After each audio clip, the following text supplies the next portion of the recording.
Operation સિંદૂર બાદ ગુજરાત સહિતના સરહદી રાજ્યોના સીએમ સાથે કેન્દ્રીય ગૃહમંત્રીની બેઠક આવતીકાલે સર્વપક્ષીય બેઠક. ભારતીય સેનાએ ઓપરેશન સિંદૂર હેઠળ પાકિસ્તાનમાં એર સ્ટ્રાઇક કરી છે. પ્રાથમિક માહિતી અનુસાર થલ અને વાયુસેનાએ રાતના 1:45 વાગે પાકિસ્તાનમાં ઘૂસીને આતંકવાદીઓના ઠેકાણા પર હુમલા કર્યા.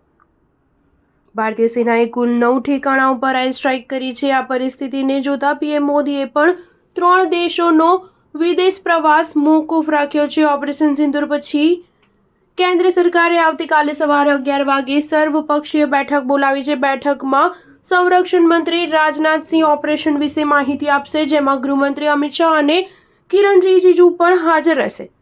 આ ઉપરાંત વિપક્ષના નેતાઓ પણ હાજર રહેશે. બીજી બાજુ ગૃહમંત્રી અમિત શાહે સરહદી રાજ્યોના મુખ્યમંત્રીઓ, ડીજીપી અને મુખ્ય સચિવની ઇમરજન્સી બેઠક બોલાવી છે. આ બેઠક બપોરના 2 વાગે યોજાવાની છે. બેઠકમાં જમ્મુ કાશ્મીર, પંજાબ, રાજસ્થાન, ગુજરાત, ઉત્તરાખંડ, યુપી, બિહાર, સિક્કિમ, પશ્ચિમ બંગાળના સીએમ અને લદ્દાખના એલજી તથા જમ્મુ કાશ્મીરના એલજી ભાગ લેશે. પ્રાથમિક જાણકારી અનુસાર ઓપરેશન સિંદૂર હેઠળ ભારત દ્વારા પાકિસ્તાનમાં કરાયેલી એર સ્ટ્રાઇકમાં કુલ 90 થી વધુ આતંકવાદીઓનો સફાયો થયો હોવાની માહિતી મળી રહી. પાકિસ્તાનના મુરીદકેમાં 30 આતંકવાદીઓ માર્યા ગયા છે, જ્યારે અન્ય બીજા આતંકી કેમ્પમાં પણ ડઝનેક આતંકવાદીઓનો સફાયો થઈ ગયો છે. ઉલ્લેખનીય છે કે લગભગ 9 જેટલા આતંકી ઠેકાણે હવાઈ હુમલા કરવામાં આવ્યા હતા. સ્ટાર ન્યૂઝ 7 હંમેશા સચ્ચાઈની સાથે.